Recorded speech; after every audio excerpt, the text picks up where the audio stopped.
fight's not over. Stop the fight! People. Everybody, I come here for everybody. Kill everybody. I'm the champ. I'm the king. Kill everybody. Ah! All right, guys, welcome back to Broke Bets. Just came off a huge card for UFC 286. I'll just flash our bets. What's up, dude, at the same time? Yes, sir. Coming off a great week of bets. Couldn't ask for a better week. Maybe one more under, and it would have been perfect. Right. Yeah, I just want to flash the bets. Got to get the bragging rights in right now. Also picked Leon, so that was a little nice cherry on top. But yeah, we'll do more recap of that event at the end. For right now, first fight we have Tamires Vidal versus Hailey Cowan. We're taking Vidal here. I'm taking her by decision. You know, she's not that favorite line anymore. The one you're seeing on Tapology. It's Pick'em. I actually believe Vidal is the underdog right now, but I haven't been impressed with Cowan. Her skill set just doesn't seem super high level for me. She gets stuck on her back sometimes, and I think she'd lose rounds off of that. And Vidal, I just see her as the more dangerous person. I think that she's going to be charging forward, using her hands a little bit more. And, I mean, even just look at her last fight. She had the flying knee to Pasquale's chest. Not that was super intentional, but it was damaging, and it ended the fight. Cowan, on the other hand, other than maybe being like a pretty face to a lot of these MMA guys, I don't know. Her skill set doesn't seem too crazy good. And she can get stuck on her back. She's got pretty basic striking, but again, I think Vidal's fought the better fighters, and I think that she's going to have more experience in the striking in this fight, and I like her to win. So, you have any thoughts on this? It's pretty basic. Yeah, Cowan had a fight scheduled last month, and she pulled out due to an illness. I'm not sure exactly how she's feeling after that. I think Vidal should have the better stand-up, and Vidal's finished her last 3 opponents, so I think she's pretty dangerous. Yeah, first underdog, and I got quite a few more underdogs to come. So first, yeah, Vidal by decision. Next fight, we have Vinicius Salvador versus Victor Altamirano. I'm picking Victor Altamirano here. I just think that Victor is going to have the bigger gas tank here, and Salvador, coming in that Contender Series fight, you know, he expelled a lot of energy trying to get Shannon Ross out of there, and I think he's going to slow down, and Victor Altamirano here won't slow down as fast, and I think he's going to get a comeback KO early in the second round when Salvador's feeling it a little bit more, his arms are a little heavy, and Altamirano, last win, that was very impressive. The ground and pound was pretty brutal on Daniel Da Silva. And yeah, I like a little comeback performance here early on. What do you think? Yeah, I think Salvador's last victory against Shannon Ross doesn't look as good as it did at the time with Ross fighting Clayton Rodriguez and getting finished within the first minute. By a butt strike. I think he ate 2 strikes and crumbled. So with that in mind, I think I'm leaning towards Altamirano, especially with Salvador not getting Shannon Ross out of there as quickly as he should have. And he ate a ton of punches in that fight. Yeah, I mean, I bet the under 1.5 in this fight at plus 160. I just think that Salvador's fights just are meant to be violent, and I think either that covers him getting a win, because I think Salvador, if he's going to win, it's probably the first round and a half. And Altamirano, within that, I think he's got a pretty good chance of still getting a finish. He's been to decision a couple times, but against also some decent fighters. So, you know, Salvador's just so unorthodox. He's throwing those wide strikes, but he leaves his chin out, man. Shannon Ross, you watch that round 2 of the Contender Series fight, and Salvador is losing that second round up until when he found the finish. He's not the fastest flyweight, and he's a kill or be killed guy. And yeah, as we just saw, Altamirano just fought a kill or be killed guy in Daniel Da Silva, and he killed him. So Altamirano, It's hard to say exactly how well he's going to do in the first round because he does have pretty sloppy stand-up. He has less power, but I'm kind of banking on the Mexican chin because these guys just don't get knocked out so easily. And I've seen him eat some heavy punches and kicks from Daniel da Silva, and he seemed fine. He does have very good body shots. He keeps his hands low, puts in some nice body shots, and ends combinations with a kick to the body. And yeah, I think that he comes up with a good performance here. Anything you got to add extra? Nada. All right.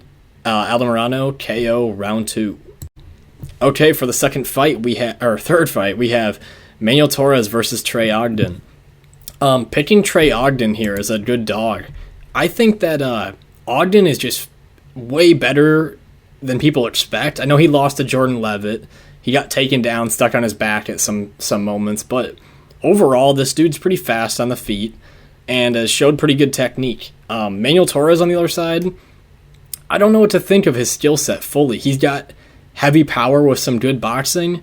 He's got a nice jab when he uses it, but the overswinging that he does, I mean, it leads to him slowing down. And I know he has a lot of first-round finishes to his record. Do you know how many he's got? His last 7 fights have all been first-round stoppages. 2 of them were losses, and the others were wins. Right. I mean, I watched the Frank Camacho fight. I rewatched it. And he was just searching for the KO so hard that I think that if he doesn't get Ogden out of there in the first round, he's going to get beat up by Ogden for 2 rounds and get beat to a decision. So I'm taking Ogden by decision. I just think he's more experienced with better cardio, controls his range really well, and he's got a great roll on punches. If you guys just watch that Daniel Zellhuber fight, Daniel Zellhuber couldn't even touch him. He was rolling punches really well, good footwork, and this guy can get stuck on his back, but if anything, that'll slow down Torres for the other rounds. And also, I could see Ogden mixing in his own grappling. He has a good double leg. If you watch his wrestling, he's got good takedowns, just not the best ground game. So I could see him getting taken down. At times when I was watching Torres, he was standing straight up on the fence. Could be pretty easy to take him down from some of those positions. But yeah, overall, I see Manuel Torres slowing down and Ogden taking the last 2 rounds. So Trey Ogden by decision. I also bet on it. 1 unit plus 170. All right. Okay, for the next fight, we have CJ Vergara versus Daniel da Silva. I think both of these guys are on kind of their last leg with the UFC. If Daniel da Silva can't win a fight here, he's going to get kicked out of the UFC for certain. If CJ Vergara misses weight again, I think they're going to lose their goddamn mind. We're picking CJ Vergara. He has shown better promise, in my opinion, going the distance, being a dog, and he has a little bit of wrestling base. But Daniel da Silva does have the flashy style, but he's just kill or be killed. And in this instance, I see him still getting killed, and I got CJ Vergara by a knockout. I'm going to say start of round 3. Maybe Silva gets a little bit slow, and that's when things start to pick up. But yeah, this guy doesn't have a great chin. What do you think? Yeah, it's a step down in competition for CJ Vergara here. I mean, he had first 3 fights in the UFC were against Ode Osborne, Clayton Rodriguez, and then Tatsuro Taira. I mean, I think Daniel da Silva would probably lose to all 3 of those guys. So I think Vergara having that experience in the cage with those guys, even though he did lose that decision to Rodriguez, should have. Yeah. I think he'll have the better gas tank here, and he should be able to get the win here. Right. It's just survive round 1, and pretty much it's your fight. So, yeah. Right. For this one, Vergara by KO round 3. Okay, for the next fight, we have Trevin Giles versus Preston Parsons. Picking Trevin Giles here, I just think that his experience in high-level fights has really paid off. And not to mention, he has a really diverse skill set. This guy can wrestle. This guy can strike. His chin has been touched twice, but it's also against, big power punchers, Michael Morales and Duplessis. It's no shame in getting knocked out by either of those guys. And on the other side, Preston Parsons is mainly a grappler, and I think the longer this fight goes, it's going to be the harder for him to find that finish.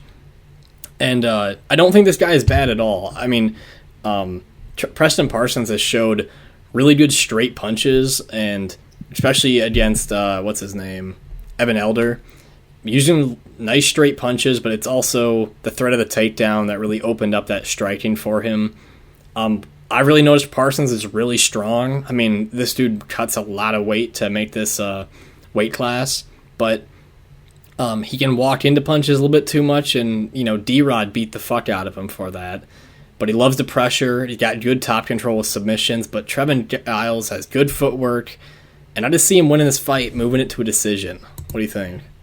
Yeah, I like Trevin Giles here. I think his experience here will be beneficial, and especially with the better competition he's faced, like Dricus Duplessis. He has a decision win over Roman Dolidze, which that win is looking really good now.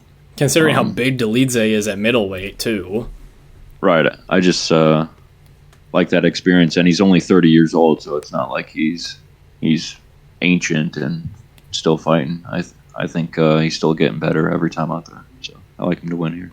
I think the biggest worry is his chin in the first round. If Parsons is on the pressure and he's throwing big left hands and stuff, I think that could be a worry. But, Trevin Giles is, like we said, a lot of experience. I think he also has a win over Ryan Spann at Yeah, that was an LFA. Yeah, 205. I mean, and it was a decision win. Right. Yeah, it's pretty bizarre. I like the fact that he can wrestle. Obviously, his last fight against Kosi was a little boring, but that was more Kosi's fault than his fault. And I think he really can point fight this one to a decision. Not to mention, in the big cage, because we're in San Antonio, this is a guy who thrives off of movement. That extra space will do wonders for him. So, yeah, I bet this line as well. -115, Giles by decision. Okay, next fight, we have Steven Peterson versus Lucas Alexander. Picking Lucas Alexander as the underdog here. Steven Peterson, obviously that record, not very reliable. 19 wins, 10 losses. He's in a lot of close fights. But overall, this dude's skill set is nothing insane. He's mainly a tough guy. He's not very technical. He's not very long on the feet. He just gets hit a lot.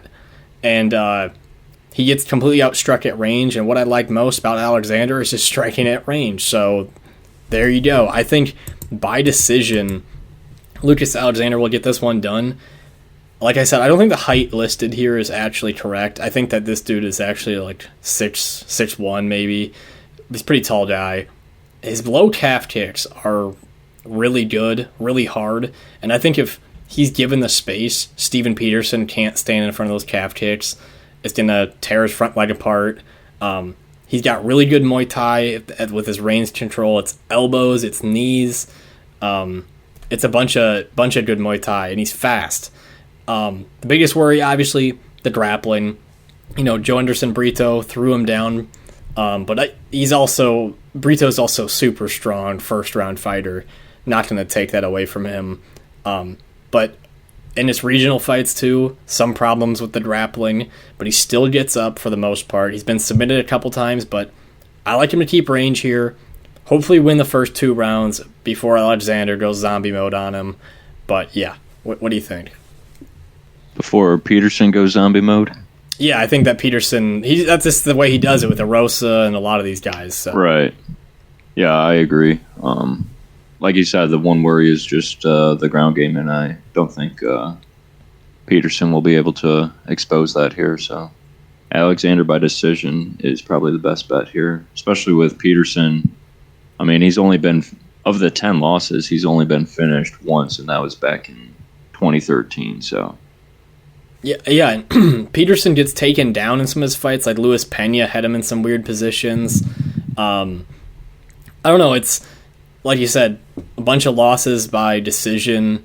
I think Alexander probably wants to play this one safe and just touch him up at range. And seriously, that low calf kick, I mean, he gets like 5 in the first round, and it might slow him down completely, and it might be easy from there. So I bet him for 0.75 units just because this guy hasn't had, a credible win completely yet. So I put 0.75 units at Lucas Alexander at, I think it was like plus 145. So, yeah, Alexander by decision. All right, for the next fight, we have Daniel Pineda versus Tucker Lutz. Just taking Tucker Lutz because I think this dude's just got better fundamentals than a gas tank. A bit of a scare, though, is that Daniel Pineda's kind of a kill-or-be-killed guy. He's a first-round fighter, wants to get those submissions, that ground attack going, but he's getting older. Tucker Lutz has showed, like I said, decent fundamentals. He's patient on the feet, and I think he's got better cardio. You watch the Pineda fight versus Cub Swanson, where he was just getting beat up real bad, and then also Andre Feely was beating him up really bad up until that no contest. But overall, I think that Lutz holds on to this by a decision. He's not the best fighter, but I think technically, patiently, he can win this fight. Again, the scare, Tucker Lutz was held on his back by Pat Sabatini. Pineda gets a weird position on him. It could lead to that, but I'm on Lutz here. What do you think? Yeah, Pineda's, most of his wins are pretty early on in the fight. The 2 no contests that were overturned due to a drug thing, he won both those fights, I believe. But yeah, he finished both those guys in round 1. His one UFC win was second round. He actually used to be in the UFC a long time, or a while ago, too. So he's got UFC wins a while ago, but it's not. You shouldn't even probably think about those anymore. So, right. What is he? 37 now. Yeah. Yeah. I think Tucker Lutz, as long as he can survive that first round, I like him to get the win. Yes, sir. Tucker Lutz by decision. All right, for the next fight, we have Chidi and Njokuani versus Albert Duraev. We're taking Chidi and Njokuani KO first round. God damn, computer. I think this dude's just got better stand-up, and he's just the more dangerous fighter. He's really big for one. This is 6'3", 80-inch reach versus a 5'11" guy. He has that long Muay Thai, and he hurts people. I mean, Gregory Rodriguez got that horrible injury up until when he had a comeback win. Obviously, the biggest scare is Njokuani slowing down, but I think also Albert Duraev slows down, so how reliable are either of their gas tanks when you're thinking about it? And Duraev hasn't really done a lot with his groundwork. Really kind of not the most impressive performance with Kopylov, although he did some decent damage. And then Buckley kind of shutting him down in that fight, but he isn't as dominant as I think people initially thought he was going to be when he was in the UFC. He doesn't like to be hit. Dude, and this dude's eye gets a swollen every single fight, it seems like. I don't know if you see that too, but what do you think? Yeah, I think Njokuani is going to get that first-round finish and bounce back after that loss against Rodriguez. He nearly had him out of there in that first round. I mean, he kind of gassed out after that. He had a big dump. Yeah. And let's be honest, in like 90% of fights, that fight would have been stopped in the corner, but they let it keep going. Right, that cut was brutal. I guess it worked out fine, but either way, does a lot of damage, good Muay Thai. He's got good grappling, I think, in the first round. If it goes past that, it could be scary for him, but I'm not betting on him, not doing anything for this fight, I don't believe, at the moment. So. Yeah, I'll just enjoy this one as a fan. Yep. Njokuani by knockout in round 1. All right, for the next fight, we have Alex Perez versus Manel Kape. Picking Manel Kape, I think that he just got the better striking here. Alex Perez, has the wrestling background. He's got high volume, good leg kicks, but overall, not the most credible resume ever. I mean, he's absolutely a good fighter, but he's also not beating the best of the best up here at flyweight. And Manel Kape, I won't say he's the most reliable fighter either, because I think this dude could have put a clinic on David Dvorak and finished him like 4 times, but he didn't do it. But he's finished his last 2 opponents before that, Ode and Zalgiris, and pretty much everyone thought he won the fight against Mateus Nicolau and put on a decent performance with Pantoja. I think that Manel Kape finds a submission here. It seems to be Alex Perez's thing, is jumping into guillotines and get people taking his back and submitting him. I think a submission in round 2 is totally live here.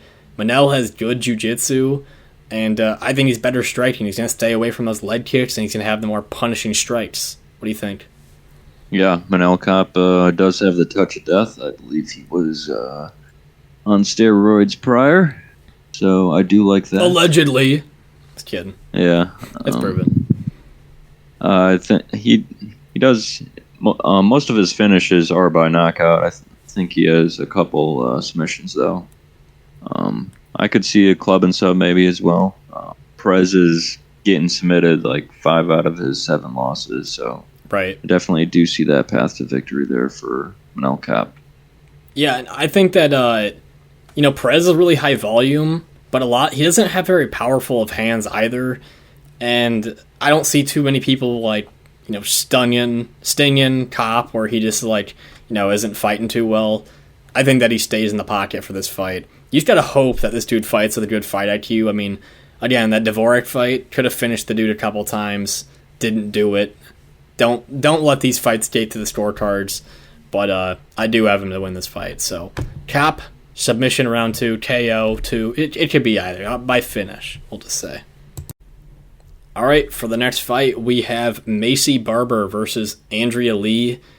Picking Maycee Barber, I'll tell you what, though. I don't think these odds are entirely right. I think that Andrea Lee has fought at least a couple better fighters in some instances, and I think she's got better striking. But Maycee Barber just does her clinch control, wins the fight against the fence. She's kind of found out who she is as a fighter. I think, when she was losing to Alexa Grasso and some of these other people, obviously she wouldn't beat Alexa Grasso still now, but didn't really know who she was as a fighter, throwing double jabs into air and shit like that. But she's found this clinch position where she just holds you up against the cage, has some good elbows, and she seems to be able to do it for 3 rounds. So I think she wins a decision here. What do you think? Yep, Maycee Barber by decision.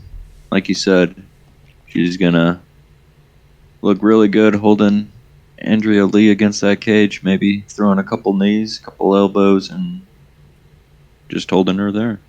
I think technically Andrea Lee is a lot better of a striker. If you watch her fights, Cynthia Calvillo, she was beating her up pretty good. She stopped fighting in the corner. Almost knocked out Vivian Araujo, but then just showed horrible fight IQ following that fight. Had her hurt multiple times on the feet, and then threw a head kick and got off balance and fell down and then lost the rest of the fight. Not to mention, I don't know if you noticed this as well, I swear Andrea Lee gets a nosebleed in every single fight she's ever had. That could go to scorecards and mess her screw her over there. I think if Maycee Barber gets this fight to the ground, there's a chance Andrea Lee could just get stuck on her back. She has decent jiu-jitsu, Lee does, but I don't know if she's going to be able to get off her back because Barber's a pretty big girl. I don't know. She slows down a little bit, too, and her technique gets a little bit worse, Lee, as time goes on. But, yeah, she sounds like a squeaky toy when she makes the Caitlin Chukadian sounds, yeah, all that stuff when she's striking. That might come into play in a decision. You don't know. So, yeah. Barber by decision.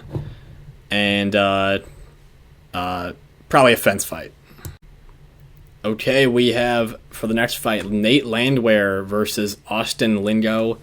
And we're taking Nate the Train, as of, I think most people are, because of that last performance was also awesome versus David Onama. And you want to by decision here? Yeah, well, I hope it goes 15 minutes, so can be pretty entertaining. Yeah, 15 minutes of Nate the Train, yelling Nate the Train, cheering on the crowd. Texas will probably go crazy for him, so. Yeah, I'd assume so. Actually, I'm seeing here, Lingo's from Texas. He fights out of Texas, but Landwehr is from Tennessee, but, I think Landwehr's personality will ramp up the crowd a lot more. But Nate, I mean, these guys are both dogs. They're both tough guys, and I think that can be kind of scary for winning the decision because Nate's just kind of all over the place. And Lindo actually has a little bit better, maybe kickboxing, but Nate's good up against the fence. He can get some takedowns on people. He's got crazy good cardio. And he's got good submission skills. I mean, he throws in a nice anaconda choke. I mean, he got it on Klein. He also tried it a couple times, I believe, on Onama. But yeah, I think that he wins 2 of these rounds at least. He's a little overpriced, but yeah, I'll still take him here. Anything else for you? Yeah, I'm just gonna enjoy this one as a fan, not betting on it. I think both guys will be pretty bloody by the end of this one. You get to see like Nate doing those like on the fence tiny little punches he was doing to Onama, like you know what I'm talking about? Those little soft ones you would throw. And with the crowd too, I mean, I just think they're gonna put on a good performance. Here's another reason not to bet on him. Okay, now that I think about it with Landwehr, is that if he gets Lingo down to the ground, he might just do what he did last time and get up, and you don't know if that's gonna help you with the judges and shit like that. So that's something I would worry about.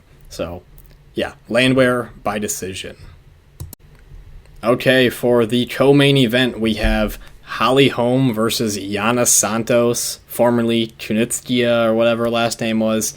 Picking actually Yana here, I've lost all faith in Holly Holm. I mean, she's getting old. She is old. And I found her last performance just not impressive at all. I know a lot of people thought that Holly Holm won that fight. We picked Holly Holm, and I actually had a bet for her by decision. I thought Vieira won, personally. But she doesn't do any damage anymore. Holly Holm does not box. I don't know what happened to her boxing. She doesn't do it anymore. And this fight is going to take place on the fence for 15 straight minutes. So get your pillows ready. This is your nap time before the main event. And that's all I really have to say. This is by decision. Yana's going to win this fight in the clinch, doing knees, all that bullshit. But yeah, get your pillows ready. What do you think? Couldn't have said it any better. All right, that's it. Okay, the main event, probably the fight of the year. We have Chidi Vera versus Cory Sandhagen. I'm picking Chidi Vera. I bet him, and I think he wins this fight. But I'll let you go. What do you got to say? Yeah, I mean, I think. This is going to be a close fight either way. I mean, you can't really pick a side, but with the underdog being Cheeto, I think right that would be the pick here. I think if you're on the Sandhagen side, you're going to be saying that Cheeto's losing the fights up until he's not. Like in the Rob Font fight, he was down first round probably, and then he was losing those rounds. Up until he hurt Font, which was probably in like the last minute of each of those rounds. Right. And then same with Cruz and Frankie Edgar. He's probably down to Frankie Edgar up until he found that front head kick. I just think Cheeto will be doing the more damaging strikes. I think on the judges' scorecards, I think the visual will look worse on Sandhagen. I don't think Cheeto really looks red or gets bloody. No, Rob Font threw like 300 significant strikes at Cheeto, and Cheeto looked like he hadn't been in a fight, and Rob looked like he'd been in a train accident. His face was, or he looked like he'd been stung by 100 bees, or he had a shellfish allergy. It was insane. That was honestly one of my favorite fights of last year, just for how absurd it was. Yeah, that was a great fight. Yeah, I mean, the thing that like puzzles me about this is like Cory Sandhagen should win a lot of this fight, and there's a lot of scare with picking Cheeto because Cheeto openly drops rounds. Like the Rob Font fight, openly just gave round 1 to Font, and then I think he does. He tends to do that in every single fight, too. Yeah. That's why 5 rounds. I think that'll benefit him here. Yeah, he but does. like you said, I mean, if you want to bet Cheeto, I mean, you might as well do it after round one. Oh, Probably right. going to lose round one. I might do that for like a quarter unit afterwards, because he might be plus 200 after that point. Right. But he openly drops rounds. It's a bad thing for obviously the scorecard, but I think that's actually develops his counterpunching ability and his timing. I remember I always reference, I think I referenced this last time we talked about his fight, but when he fought Rob Font, I remember sending you a message that was like, that round one was actually really good for Cheeto. He got some leg kicks in, felt his range and shit, and then from there he won every round. Cheeto's got a crazy good defensive guard. He always has his elbows blocking punches, and he's got crazy long arms and legs, I think, for his size at least. His reach, I guess, isn't insane now that I see it, but 70.5 Definitely inches. his legs seem really long. And fast. He throws fast kicks, fast hands. I also think that he has, like, this unorthodox snap on his punches and kicks. You watch the Rob Font fight. Obviously, Rob Font might not have the best chin, but, like, even Dominic Cruz, he timed Dominic Cruz with some punches and dropped him twice before the head kick. He's got this, like, just phenomenal timing. And I also think that, Cheeto's fought two people in a row who are very similar to Cory Sandhagen, and the fact that they're high volume and they just are in people's faces constantly. And that's Cory Sandhagen as well. And I think that fits a similar style to how he could beat Sandhagen.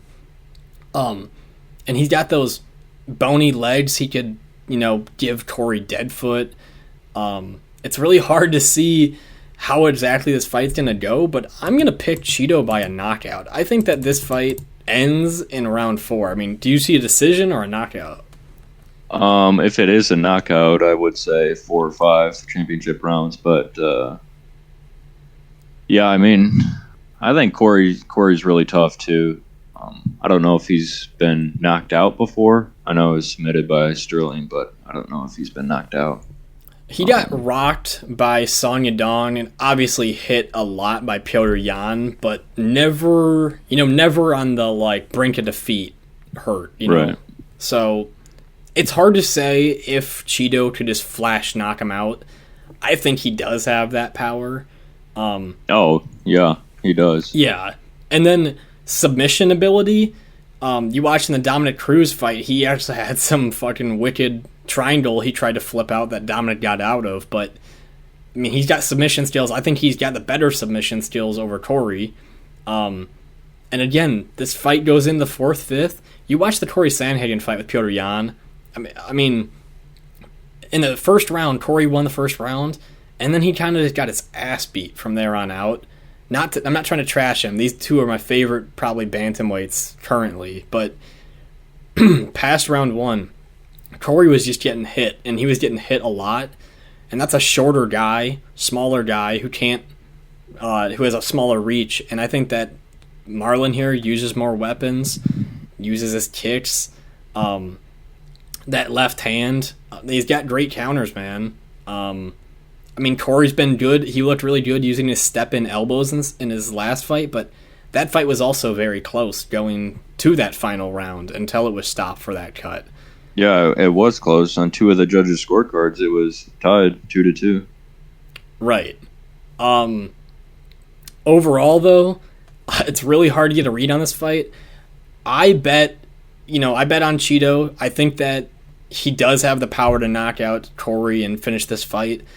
But mostly, I like that he's just an underdog. If Cory was plus 200, I would obviously bet Cory. But in this instance, taking Cheeto at this number, this has got to be one of the fights of the year, in my opinion. So, anything else you got here? Yeah, both guys are 30 years old, entering their prime. So, this is pretty much title contender fight.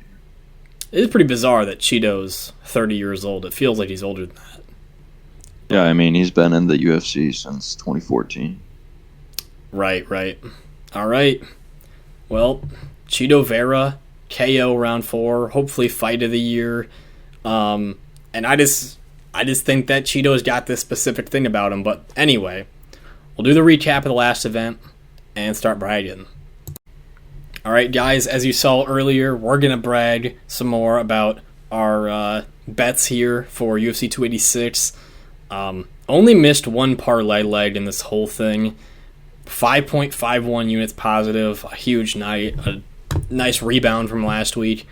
Starting it off, Lerone Murphy, I didn't think he won, and I openly admit that I was super fucking lucky on this one and got the decision because he was the home crowd fighter.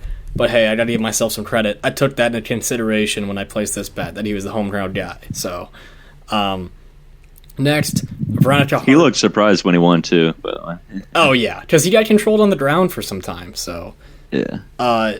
Next one, I live bet Veronica Hardy. She was winning, up until like the whole second round, and then I saw the DraftKings number come up, and I instantly was like, I need to open my phone right now. And then I placed the bet at plus 120 when showed up on the screen at she plus. Yeah, she was pretty much up those 2 rounds, and she was still the underdog. Right, and she was dominating as was. So I don't know. Right. People, I don't know if last like 2 years or last year we've hit a lot of these girls' live bets because the DraftKings doesn't know how to set their line. Going down, you have your parlay here. Yeah, of course. Jake Hadley and Gunnar Nelson, they both got it done in round 1. So that was nice to see. Didn't have to sweat out 15 minutes. Yes, sir. And then follow that up, got the Christian Duncan, Makayev, and Shore. There's some scares in the Makayev fight, but overall, all came through. And then the last couple bets, the Jack Shore Makwan fight over 1.5. That was timed to perfection. I got to give myself some more credit. Finished at the end of the second round, right over that 1.5 mark. Next bet, Gaethje Fiziev start round 2. That would hit pretty easy breezy. Leon Kamaru start round 4, easy breezy. Jai Herbert, Ludwig Klein starting round 2. Was a little bit sketchy because they have a lot of finishes, but easily went to the second round. Lerone Murphy, Gabriel Santos over 1.5 happened.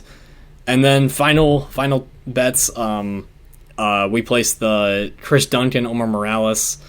You know, it was goofy, right? What do you think? What do you think of that one? Yeah, I mean, the under 2.5, it was Morales nearly got the finish in the first, and then he just kind of watched Duncan get up and survive. And then Duncan in the second and third round used his grappling and just kind of held Morales down there, which was pretty frustrating to watch. Let the record show that Morales sucks. I mean, he can't. He's so annoying to watch. Yeah, I mean, I thought Duncan would have been able to get him out of there on the stand-up. I didn't really anticipate him to just be holding him against the cage. Right. And then, of course... Christian Duncan by and Dusko under 2.5. I mean, I was pretty confident in Duncan to find a finish just because Dusko doesn't have the best chin, but apparently he doesn't have the best knees either. Doesn't have a good foundation. Yeah. And then, of course, we got the main event right. We picked Leon. I'm so happy the judges gave it to him because Kamaru didn't do anything almost that entire fight, and he was just leg humping. And it was, I mean, not that saying that Leon put on an absolute clinic. It was a pretty boring fight, but Leon still had the better strikes, definitely, in that fight. Any other fights you want to touch base on? I mean, the Gaethje Fiziev fight was very close to score round 2, and I could have gone either way. I don't know how you score at 10-8 in the third. I mean, Gaethje obviously won the third. I didn't see how you could score at 10-8. Right, there's no knockdowns or anything, but it was probably right that they gave it to Gaethje just off of the damage that was accrued in round 3 compared to the other two, but right. Very close fight still. Marvin Vettori, Dolidze. I actually had Dolidze winning that fight 2-1, but I really couldn't care because Vettori and Dolidze, they both just strike on the feet, and no one's actually better than the other. So what are the judges supposed to do? You know what I mean? Like, they got to give them more to score a little bit, But anyway. Right. Those were the bets. we got a bunch in the can for this next week. Look at the Instagram, obviously, if you're going to play some. And I set a bunch of them on here today. And anything else you got? Bets video on Thursday, probably. Yep. All right. Peace. Peace.